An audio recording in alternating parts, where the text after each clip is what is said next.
अगर आपकी कोई मनोकामना है, काफी दिनों से पूरी नहीं हो रही है, कुछ हो ही नहीं रहा है, महादेव जी आपके हृदय की बात नहीं सुन रहे हैं, काफी सारे उपाय कर लिए, व्रत कर लिए, तो मात्र छोटा सा उपाय करना होगा। आपको मात्र एक दीपक लगा देना होगा और आप रखते ही देखिएगा, चमत्कार होने लगेगा। आपकी जो मांगोगे सारा सब कुछ आपको जरूर मिलेगा। पूज्य गुरुजी की कथा से सुनकर के और समझकर के पूरे ही उपाय को बड़े ही विस्तार से बताऊंगा, परंतु उससे पहले आप सबसे छोटी सी गुजारिश करूंगा कि जो लोग पहली बार आए हैं, चैनल को सब्सक्राइब जरूर करना और वीडियो को लाइक करके महादेव जी का कोई सा भी प्यारा नाम कमेंट बॉक्स में लिखना मत भूलिएगा, ठीक है ना। इस पूरे वीडियो के अंदर हम लोग 3 महा उपायों के बारे में बात करेंगे, जो कि आपकी मनोकामना पूर्ति से संबंधित होगा, जिसमें आप जो भी आप चाहते हो वो आपको मिलेगा। साथ ही साथ बीमारी से संबंधित अगर आपकी परेशानी है, कुछ अलग ही तरीके की परेशानी है, वो भी परेशानी आपकी खत्म जरूर होगी। सबसे पहले बात करते हैं पहले वाले उपाय की तरफ, ध्यान से सुनना, समझने की कोशिश करना। पहले वाला जो उपाय है ना, ये किन लोगों के लिए है, अगर आपके घर में काफी सारी समस्याएं चल रही है और समस्याएं खत्म होने का नाम ही नहीं ले रही है, एक के बाद एक परेशानी आपके जीवन में आ रही है, तो समस्याओं से अगर आप जूझ नहीं पा रहे हो, तो एक छोटा सा उपाय करना। इस वाले उपाय को आप किसी भी विशेष दिन कर सकते हो। विशेष दिन करने का मतलब ये है, या तो आप सोमवार के दिन कर लीजिए, अष्टमी के दिन, प्रदोष के दिन, शिवरात्रि के दिन, पूर्णिमा के दिन और अमावस्या के दिन, उन दिनों में इस वाले उपाय को जरूर करना चाहिए, ठीक है। सबसे पहले आपको क्या चाहिए, एक लोटा शुद्ध तांबे का चाहिए, जिसके अंदर आपको अपने घर का शुद्ध जल भर लेना है, ठीक है ना।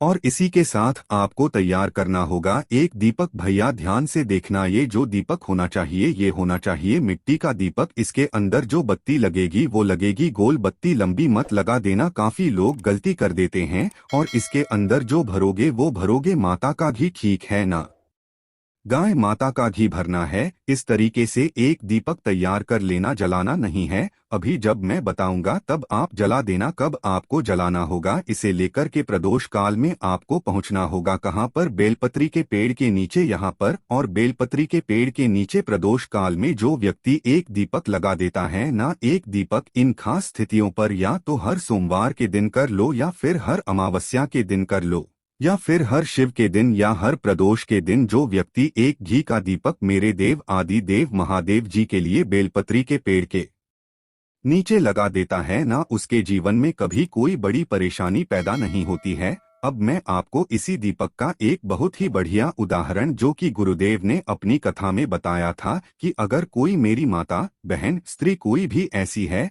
जिनके बच्चा नहीं हो रहा है, या फिर पुत्र प्राप्ति की इच्छा करती है और उनके गर्भ में बच्चा ठहर ही नहीं रहा है, तो गुरुदेव ने एक तो सफेद आंकड़े की जड़ वाला उपाय, जो मैंने कई बार आपको बता दिया। मैं कल या परसों ही एक कथा सुन रहा था, जिसके अंदर गुरुदेव ने बहुत ही अचूक उपाय बताया। ध्यान से सुनना, ये वाला जो उपाय है ना, मेरी हर एक बहन का, मेरी हर एक माता का, सभी का जो है गोद भरेगा। ध्यान से सुनना, समझने की कोशिश करना। इस वाले उपाय के लिए आपको घर पर तैयार करनी होगी खीर, ठीक है ना। ये खीर तैयार करके आपको इसके अंदर जो डालना है ना, वो डाल लो अपनी इच्छा अनुसार। कोई फिक्स नहीं है कि आपको ये या ये डालना है, ठीक है ना। तैयार कर लेनी है। और किसी भी एक ब्राह्मण के बच्चे को, ध्यान रखना, किसी भी एक ब्राह्मण के बच्चे को, जो भी ब्राह्मण होना उसमें, यानी कि जनेऊ धारण वाला ब्राह्मण चाहिए, ठीक है ना। उस बच्चे को आपको बेलपत्री के पेड़ के नीचे बिठा करके और यहाँ पर खीर खिलाना होगा। भैया ऐसे तो कौन आ जाएगा, परंतु जो भी, अगर आप पंडित वगैरह से बात करोगे ना, जो पुजारी वगैरह होते हैं, वो सब समझते हैं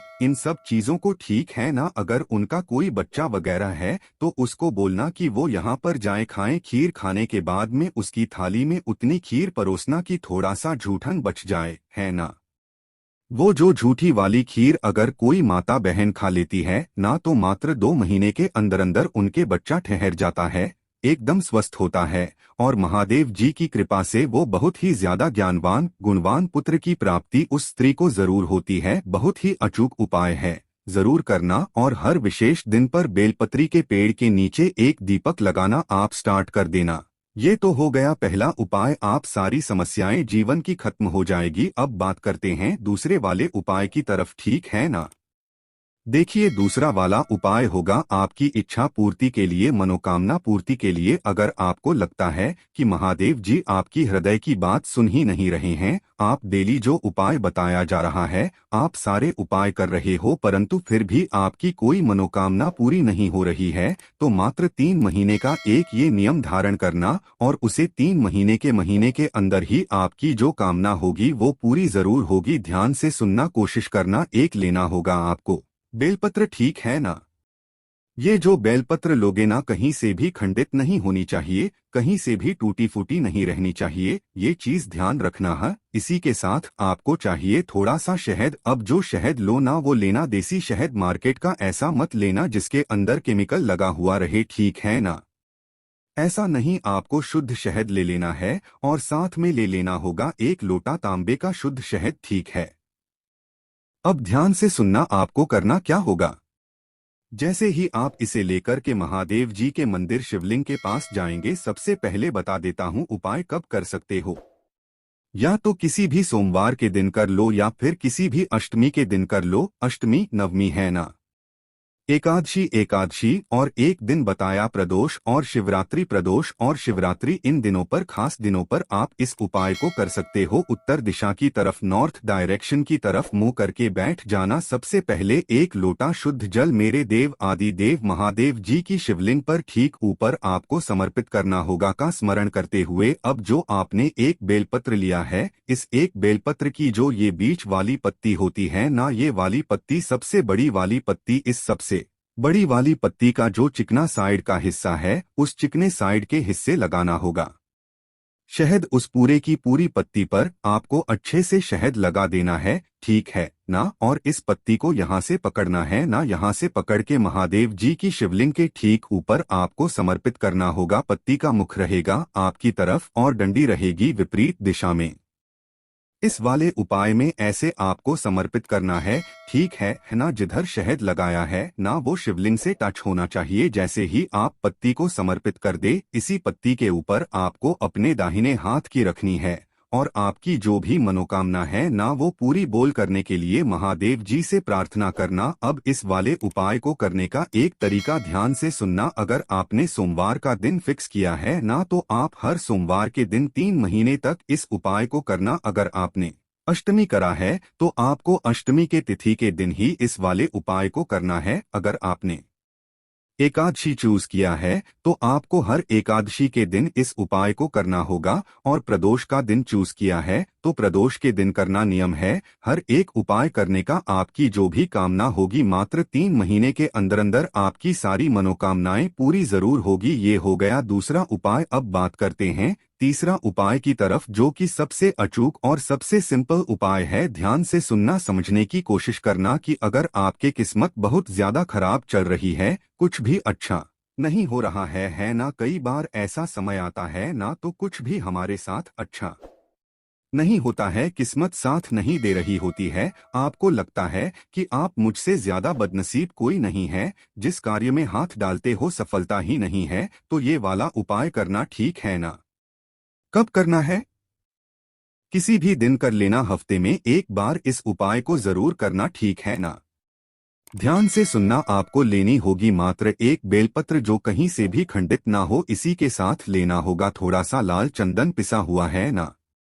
लाल चंदन, और 1 लोटा ले लेना तांबे का, जिसके अंदर आपको अपने घर का शुद्ध जल भर लेना, ठीक है ना। अब ध्यान से देखना, इन सभी सामग्रियों को लेकर के पहुंचना कहाँ पर?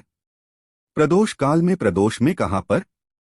बेलपत्र के पेड़ के नीचे। जब आप यहाँ पर पहुंचेंगे, तो सबसे पहले आपको करना क्या होगा, ये जो एक आपने बेलपत्र लिया है ना, इस बेलपत्र की तीनों पत्तियों पर जो चिकना वाला हिस्सा है ना, उस तरफ में आपको इस तरीके से लाल चंदन लगाना है, अच्छे से पूरी की पूरी पत्ती पर, है ना। लाल चंदन लगा देना, और ये लाल चंदन वाली जो एक बेलपत्र है ना, बेलपत्र के पेड़ की जड़ों में आपको समर्पित करना होगा, अपनी कामना कहते हुए कि मेरे दिन बहुत खराब चल रहे हैं, बहुत ज्यादा है। किन महादेव जी के नाम से?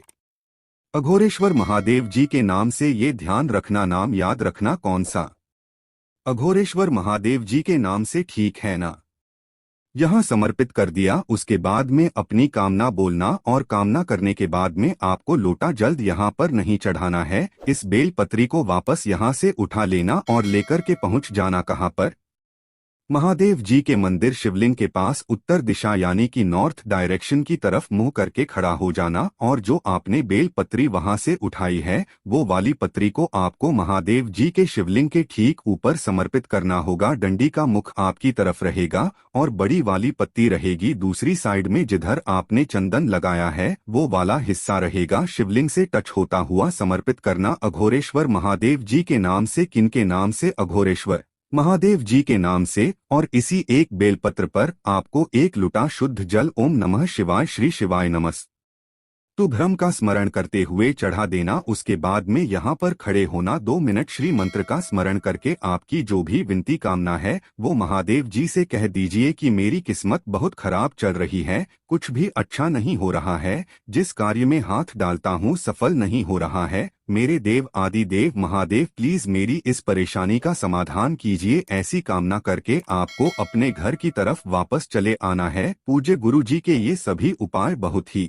खास और चूंकि अपनी तरफ से अच्छा समझाने का पूरा प्रयास किया। वीडियो पसंद आया हो तो लाइक जरूर करना, चैनल को सब्सक्राइब